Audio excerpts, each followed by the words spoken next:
Nina qui nous a rejoint pour sa fameuse pépite, désormais légendaire, évidemment. On parle d'un ascenseur spatial, Nina, qui va s'élever dans l'espace.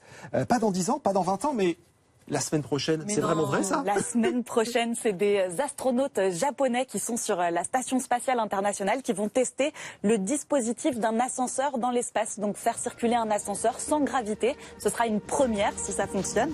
Alors le dispositif est minuscule, ils vont pas monter dedans. La cabine fait 6 cm de long sur 3 de large.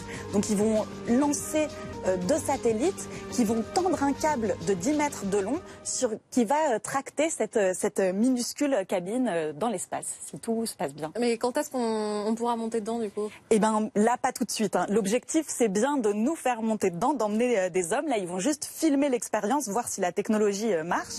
On devrait pouvoir y aller bientôt. L'idée, c'est d'emmener des touristes, des astronautes à 96 000 kilomètres au-dessus de la surface de la Terre. C'est le quart de la distance qu'il y a entre la Terre et la Lune. Alors, ça ira à 300 km/h.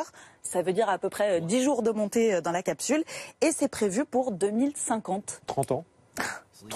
C'est pas sérieux, votre truc? C'est pas beaucoup, hein.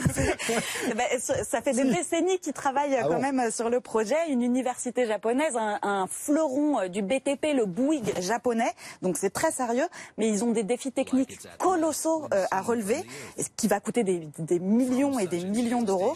Par exemple, le câble d'élévation. Il faut trouver un matériau pour le construire. Il faut que ce soit un matériau qui soit extrêmement solide pour arracher la cabine à la gravité terrestre, mais aussi extrêmement léger, parce que s'il y a le moindre problème, si le câble se casse par exemple et s'écroule sur la Terre, c'est un cataclysme, quoi.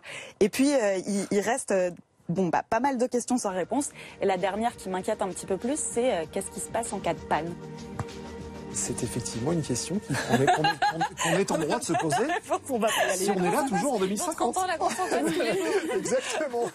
Merci beaucoup, Nina Godard. Ça fait rêver, en même temps, ça fait très peur.